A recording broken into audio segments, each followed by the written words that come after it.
Good morning dear students. This video is for class 10th subject science and this video is for the test solutions. The test was conducted on 22nd July.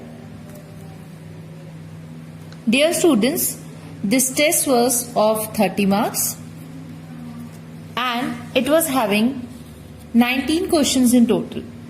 So the first question that was given in the test was, give one example for each of the following, and the first part was example for photo decomposition.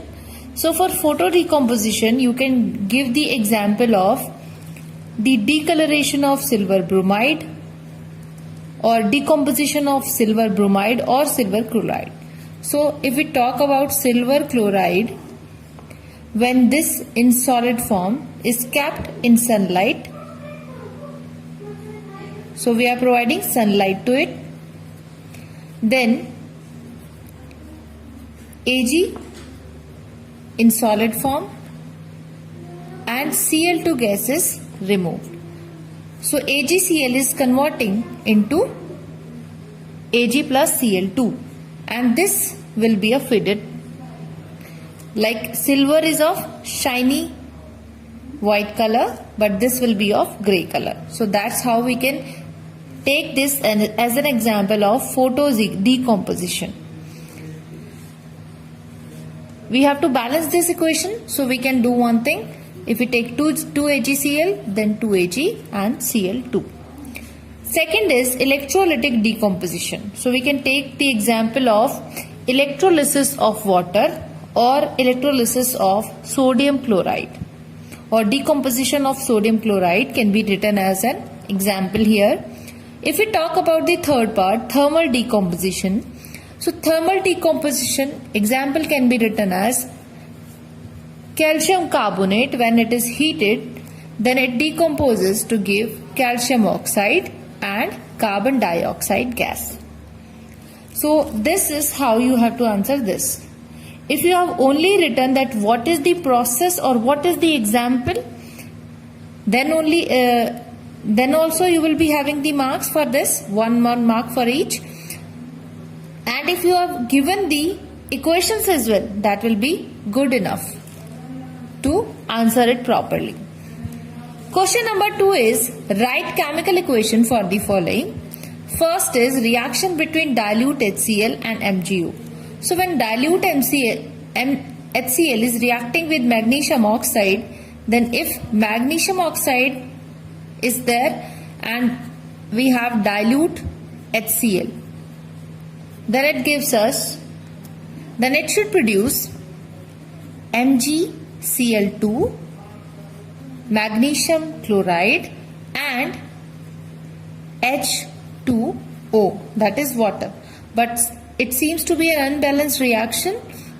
So what we are going to do, we'll multiply it by 2 so that the valencies of H and O can be satisfied.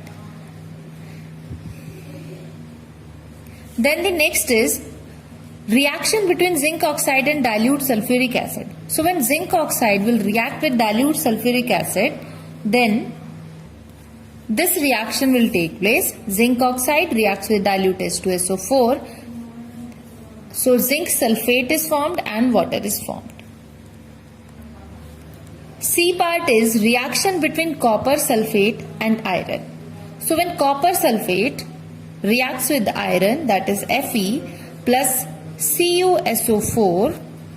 So as Fe is more reactive than copper, so it is a reaction when metal, which is more reactive, reacts with the salt solution of other metal salt, which is less reactive. So it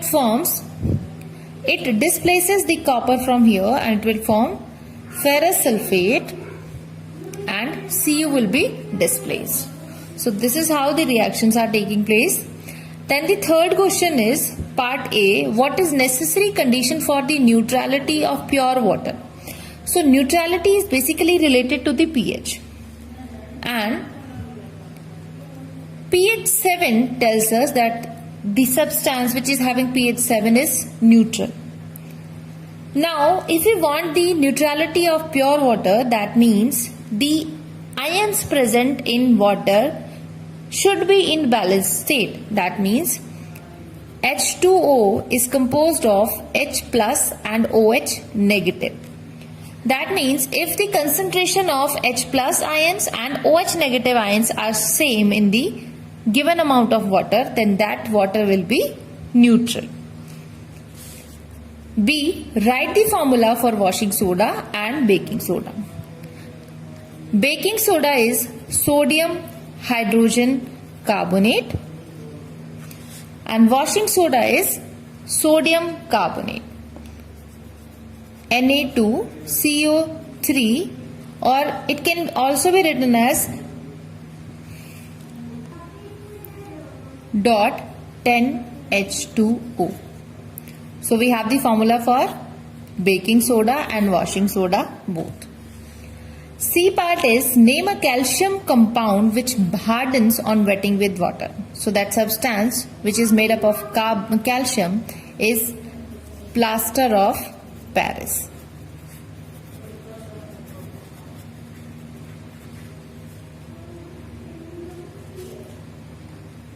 Question number 4 was, a person found that the cake prepared is hard and small in size. So name the ingredients missed during the preparation. So we know that the ingredient is baking powder, which is missed during preparation because the baking powder gives the softness and sponginess to the cake by evaporating carbon dioxide, because here in this process when this batter will be heated, then carbon dioxide gases evolved, because of which the batter becomes spongy and it gives a soft and spongy cake. So that is missed. Question number 5 is, what is efflorescence? Efflorescence is a spontaneous loss of water by hydrated salts. Hydrated salts, the salts which are having water of crystallization in that. So spontaneous loss of water by the hydrated salts, it occurs when vapor pressure of the salt, vapor pressure in the salt is higher than the vapor pressure in the atmosphere. So that is why when the salt is more hydrated as compared to the atmosphere, then there is a loss of water continuously. So that process is called efflorescence. Question number 6 is, what are hydrated salts? So hydrated salts are the salts which are having the water of crystallization, or you can say a fixed number of water molecule attached with 1 unit of salt. Question number 7 is which of the following is a non-metal? So when we see X, Y, Z which are given here with the atomic number and mass, for atomic number we have to see that this is the atomic number of potassium, 14 is for silicon, 18 is for argon. That means this is a metal, a metalloid and a noble gas. So here we do not have any non-metal. So no non-metal is there. So you have to write that among X, Y, Z, no one is non-metal. Question number 8 is, name a non-metal which is a good conductor of electricity and heat. So that is graphite, as discussed in the class also. Question number 9, how does metallic character of metals changes as we go from top to bottom in the activity series of metals? So dear students, we know that activity series is an arrangement of decreasing reactivity of the metals. The most reactive metals, they are placed at the higher place. Then we have the metals of moderate reactivity and so on. In this way, in a decreasing manner, we have the placement of the metals. So as we go from top to bottom, the metallic character.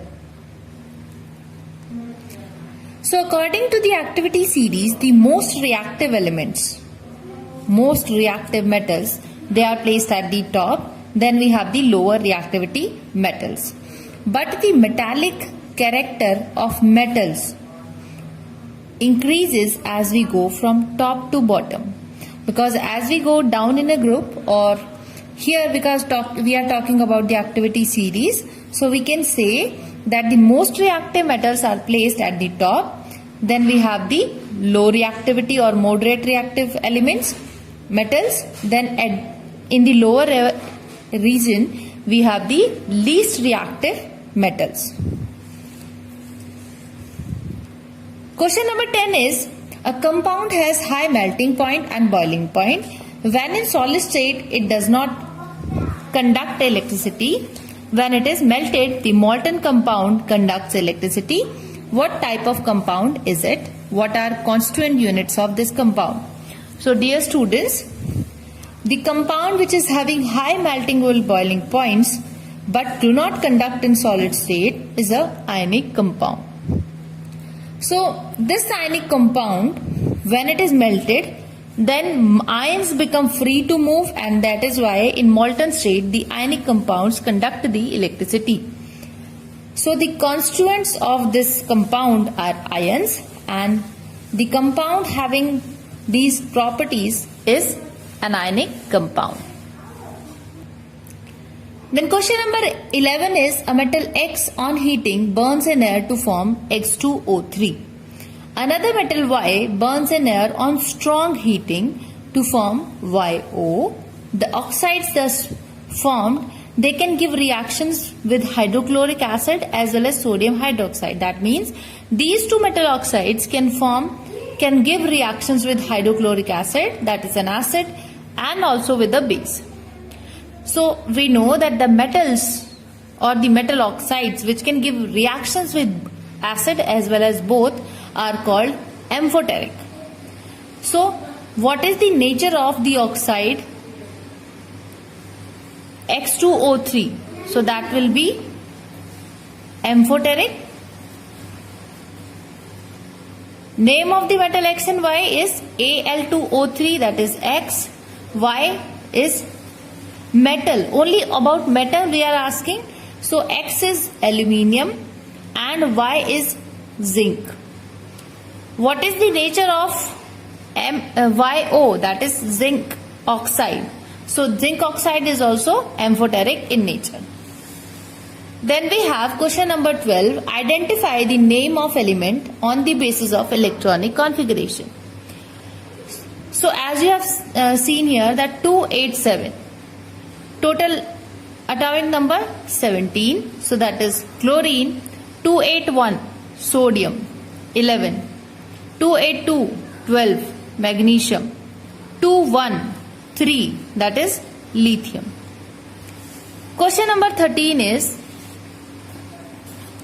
the reaction between the solutions of ammonium phosphate and barium nitrate gives a precipitate of barium phosphate.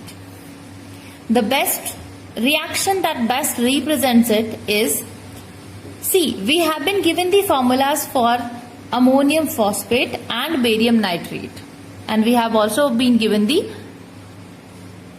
products formed. But the one thing that we have to take care of, that formulas are always everywhere same. What is the difference? That we have been told that solutions of both the compounds is given.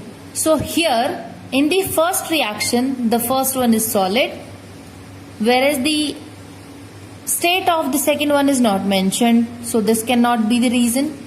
Then we have to choose the reaction in which we have both the reactants in the aqueous or solution form. So you can see that the B part and D part, they have the reactants in the aqueous state. Then we have to choose the product side. So at the product side, in one barium phosphate has been given in solid state, in one we have been given it aqueous state. So we have been provided a situation that it gives a precipitate, and precipitate is always in a solid form. So barium phosphate will be in solid form. So this is giving the right this equation is best suiting to the situations given to us. So B will be the answer. Question number 14 is ferrous sulfate on heating decomposes to give ferric oxide and oxide of sulfur. This reaction can be given as, so the first thing is ferrous sulfate. Ferrous sulfate is FeSO4 and not this one. So either B or C can be the equations. Then we have to check for the further conditions. We have been given oxides, but we have been given ferric oxide. So ferric oxide is this Fe2O3, plus we have been given that oxides of sulfur.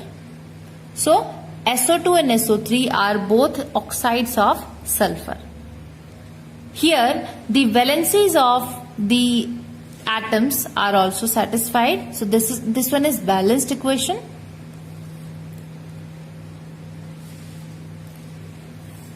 That means B is the right answer.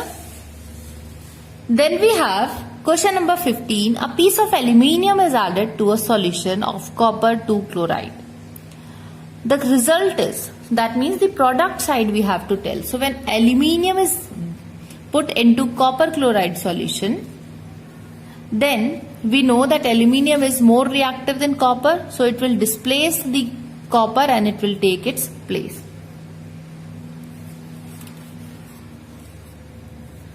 So the product form will always have the aluminium chloride as one salt, and that too in aqueous state. So we have to choose for it.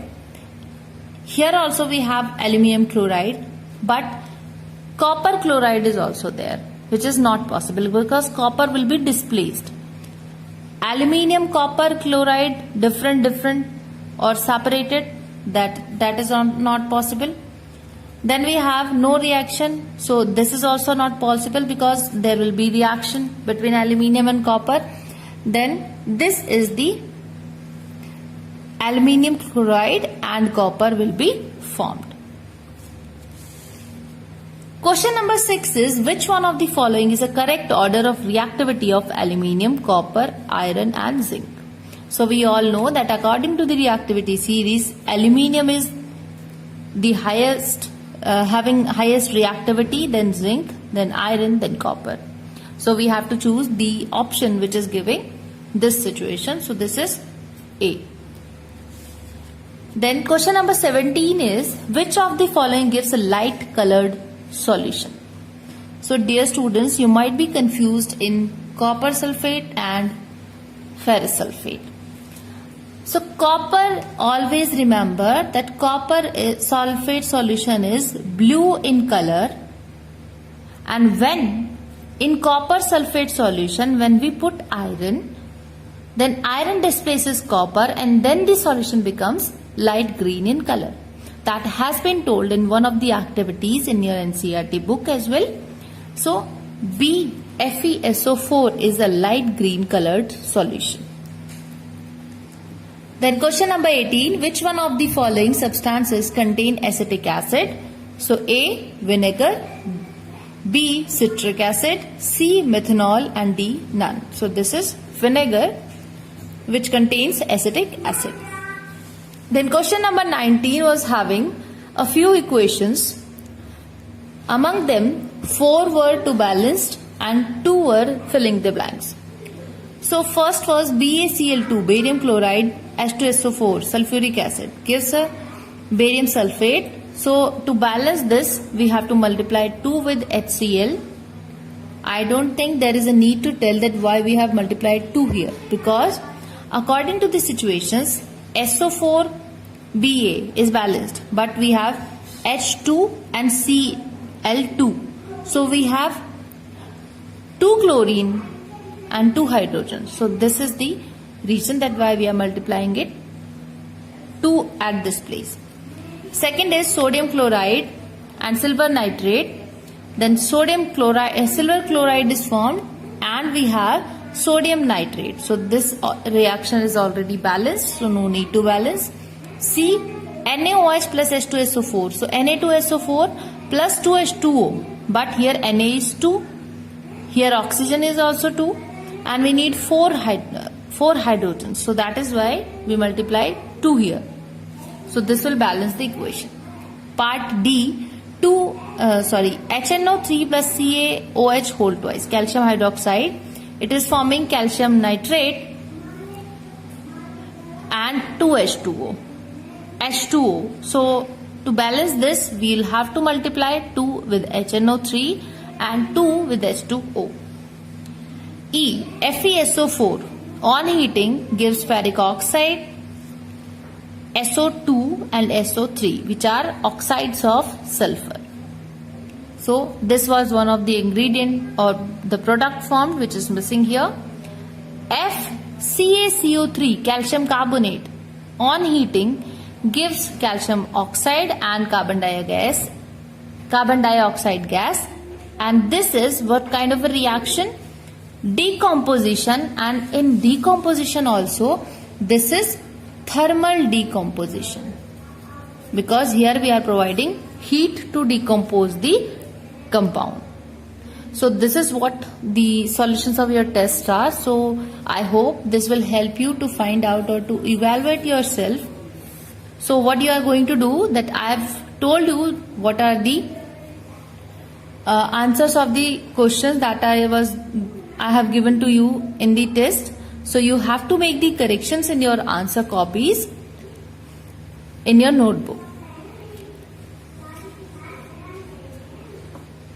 So dear students, do that, because that will help you when you will study for the final exams. So take care and goodbye.